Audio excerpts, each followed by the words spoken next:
I hadn't made up my mind about what video to make next. I was actively writing several scripts at once, caught between ideas, when something happened. A game released that I was not expecting and demanded my attention.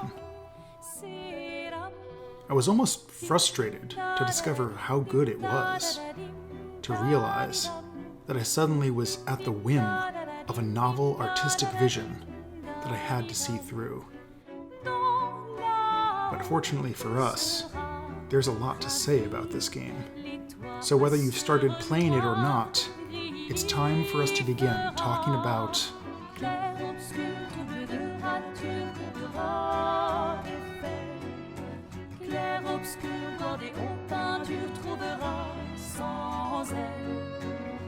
I genuinely hadn't heard of Clair Obscur until the week of its release. And since it's still very new, I'm going to keep the first half of this video spoiler-free, give you a heads up once we're crossing into explicit story discussion, and still avoid a handful of specific moments that I think you should experience for the first time in your own game. If you want the very quick and totally spoiler-free summary, Expedition 33 is a turn-based RPG directly inspired by classic Final Fantasy games, but modernized and made in France. If that sounds appealing to you, feel free to stop the video now and go buy it. It's worth it, and I won't be offended. If you stay, you'll hear a bit about the game's design and mechanics, and then a bit about its story and themes. But the twist is, I haven't actually finished the game yet myself. I've decided to pause and discuss the game at the end of each of its 3 major acts. And if you're so inclined, you can come back and watch each of these videos as you progress through each act yourself, so that we can update our understanding together organically. I know that's not going to be everyone's experience, but it's an option. I do also ask that you don't spoil any future sections of the game for me in the comments. So I don't know how the story ends, but there's plenty to talk about, because the game has already expressed, through its mechanics, visuals, and world building, many of its core ideas. I'm going to refer to the game as Clair Obscur and as Expedition 33, because they are in effect 2 separate titles for the same game. I suspect that Clair Obscur may serve as a sort of series title, if there are future installations made by Sandfall Interactive, but that's just a guess. So without further ado, let's begin the spoiler-free discussion. The first and most obvious thing to note about this game is the legacy of games that came before, that can be felt in its very bones. Clair Obscur feels like a classic Final Fantasy game, like one of the PlayStation 1 era Final Fantasy games that I for one grew up with. Frankly, more so than any game Square Enix itself has produced in the last 20 years or so. So what does that mean exactly? For starters, it has turn-based RPG combat. You can take your time to choose what ability to use and which enemy to target, and the game encourages tactical thinking and effective resource management. Expedition 33 adds a modern twist to these mechanics, which includes timed inputs, particularly for dodges and parries, to strike a balance between action and turn-based combat. Systems like this existed as far back as Final Fantasy VI, but were usually optional or minor aspects of gameplay. Now it's a core feature that the whole game is balanced around, and it works surprisingly well, giving you the tense feeling of reaction-driven combat, but then giving you natural breakpoints to pause and consider your next move. And when you do successfully parry a multi-part attack, it feels quite satisfying. However, the classic JRPGs I'm talking about are more than just turn-based combat. They are a whole design philosophy, a vibe that can be difficult to articulate, but that feels clear and distinct when you see it. It's a cast of distinct characters that come with their own backstories and special mechanics. It's a quirky mix of drama and whimsy that engages all of your emotional range. It's an overworld map that makes exploration feel more grand, especially when you get access to vehicles or mounts that allow you to access previously unreachable areas. And traditionally, there's an engineer named Sid. Expedition 33 goes to almost obsessive lengths to capture this precise vibe. You can see it in the animation to enter combat, in the 9,999 cap on single hit damage, and in the occasional area that you enter from an unusual angle. And in case you had any doubts, there are some very direct homages, such as these two NPCs that talk about playing a card game called Double Dyad, a clear reference to Triple Triad, possibly the most beloved minigame within a game in history. Aside from Final Fantasy, you can see the DNA of other classic games mixed in as well. There's a clear influence from Dark Souls, in both the parry system and the dimmy post-apocalyptic world building. There's a character whose element hue system takes a page directly from Chrono Cross. It's immensely clear to me that the designers behind this game played all of the same games that I loved when I was younger, and have cherry-picked the best parts of each of them to mix together into a gaming bouillabaisse that works better than it has any right to. Sandfall Interactive has chosen every single design decision that shouldn't work in 2025, according to common sense game development, and thus has proven common sense to be nothing more than a lack of imagination. What's more, Expedition 33 works this connection to the past into its themes, and asks us early and often to consider what it means to leave behind a legacy. Every time you end combat, you press a button labeled "We Continue," the second half of an expeditioner's mantra, which begins with the phrase, "When one falls." You have the option while camping to spend time writing in a journal for future generations, and Gustav is particularly fond of the expedition's second mantra, "For those who come after." By being so clear about its connection to the past, Expedition 33 is acknowledging the legacy of games it is building upon, and asking the entire game industry in turn what kind of future it wants to build toward. If nothing else, the back-to-back success of Baldur's Gate 3 and Clair Obscur has effectively brought the turn-based RPG genre back from the dead, and I hope it does even more than that. So in short, Clair Obscur is all of my favorite games from the 90s and aughts, but French, and weird, and unreasonably beautiful. And now we're approaching that prophesied boundary, where I can't avoid bringing up spoilers for Act 1. So here's your chance to pause the video and return after about a dozen hours of gameplay. I hope you enjoyed as much as I did. For those who remain, we continue. We've mentioned that legacy is a major theme of Clair Obscur, but that theme takes on a lot more context within the narrative setup for the game.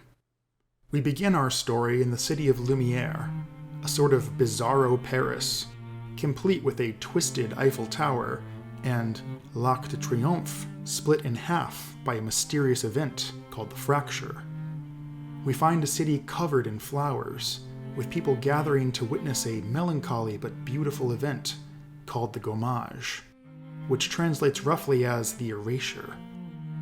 Incidentally, it's interesting how many phrases the localization team leaves in French, including a significant amount of cursing, to help maintain a particular mood to the game, rather than directly translating every line.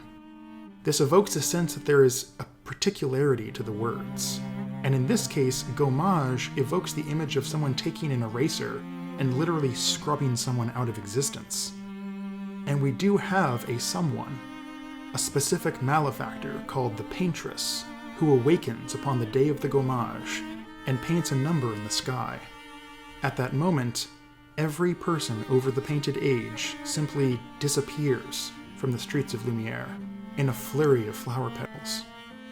The people of Lumiere are confronted with finality in a way that's difficult to imagine, knowing that the number in the sky will continue to count down each year, not only cutting their own lives short, but cutting even shorter the lives of future generations.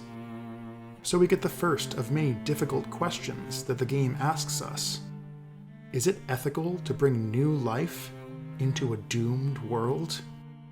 This is the question that divides Gustav and Sophie, for Gustav is a doer, an incorrigible idealist who believes that people have a duty to continue striving toward the future and find hope in the face of impossible odds, while Sophie is a realist who sees that she, and all the people of Lumiere, have limited time to live, whether they struggle or not. Isn't it better to live the best life you can and accept that your time will end? Clair Obscur never lets go of this question, nor does it make it any easier to answer. Gustav joins an expedition that intends to kill the Paintress and prevent the Gommage from repeating. But after departing Lumiere, Gustav is rapidly forced to confront the seeming impossibility of his task, and learns that brave ideals held in the abstract have little to do with resolve in the face of near certain death. The more the dangers of the outside world manifest, the more serious the question seems to become. Is struggle against the impossible actually brave? Or are expeditioners simply throwing away the last year of their already short lives, choosing to die amidst violence and terror, instead of passing away peacefully? And we can find the memories of many past expeditioners who themselves faced the same question and arrived at different answers. Some fought to the bitter end and allowed the fight itself to define who they were. Others found a strange sort of contentment in the ruined world they inhabit. Many find peace in the thought that despite their own failure, something they did or found will help to prepare future expeditions and keep their sacrifice from being in vain. I appreciate the way that philosophical quandaries are presented in Clair Obscur, not explicitly as questions to be answered, but as realities that the people of this world have already had to come to terms with. Each of these characters has lived their entire life in a world overshadowed by the Paintress, and they each already have answers that they have arrived at. As viewers, we are given up front these answers several to each question raised, and then given time to let those answers settle within ourselves. I also appreciate that the characters in our party are observant and contemplating many of the same mysteries that we are. Early on, they remark upon the fact that people die differently on the continent than they do in Lumiere. Instead of vanishing into flower petals, people on the continent leave behind corpses that appear to be stone, drained of color. This conversation serves not only to draw our attention to this particular detail, but to communicate to us as players that details like this are intentional. The writers are telling us that these themes and symbols are more than decoration, and that if we pay attention, we will be rewarded with depth. So far, I am inclined to believe them. So our characters are uncertain whether there is any meaning to be found within their struggle. But whether one chooses to fight or not, there are two inevitabilities in Clair Obscur: death and wonder. The two seem to go hand in hand everywhere we look, from the magical but dangerous whimsy of the Gestrels to the somber beauty of a mountain being slowly consumed by a titanic creature. Almost without fail, the game follows its darkest moments with radiant beauty, and its most wondrous moments with grim reminders of mortality. And this brings us to the other omnipresent theme of the game: art, and specifically painting. Clair Obscur is absolutely smothered in painting imagery and terminology. Gestrels are a combination of living paintbrush and pose modeling figurine. Magical abilities are captured with pictos, short for pictograms, and spiritual energy is referred to as chroma, meaning color. This goes beyond a simple motif and seems to be central to the conceptual backdrop of the game. The world is threatened by a being called the Paintress. As you leave Lumiere, the City of Lights, you explore a vibrant landscape of color and seek the help of Gestrels, who create war machines called sac-patate, which is a mild bastardization of a French phrase for potato sacks. You also find an ally in Esquier, a creature that looks to be made out of cloth or paper. There's a feeling of handcraft and artifice behind this world, drawing our attention to the fact that it is a created thing, including the monsters within it. With this artistic imagery in mind, I recall seeing the white-haired man slowly approach our party on the beach, and thinking of A Picture of Dorian Gray, an Oscar Wilde novel in which a man's portrait ages in place of himself. I remember thinking, what if someone told that story from the perspective of the painting? Now, meta-narratively, the world we explore in Expedition 33 is certainly created. It is a video game after all. But it remains an open question whether the world is created within the narrative of the game. Again, I've only finished Act 1. But whether this will be addressed in literal terms or not, this artistic imagery gives us a starting point for interpreting the game, because art is unavoidably a reflection of human experience and the hopes and fears that possess our minds. With that in mind, let's consider the title, Clair Obscur. There are a few meanings in this phrase for us to discuss, beginning with the literal translation into English as light and dark.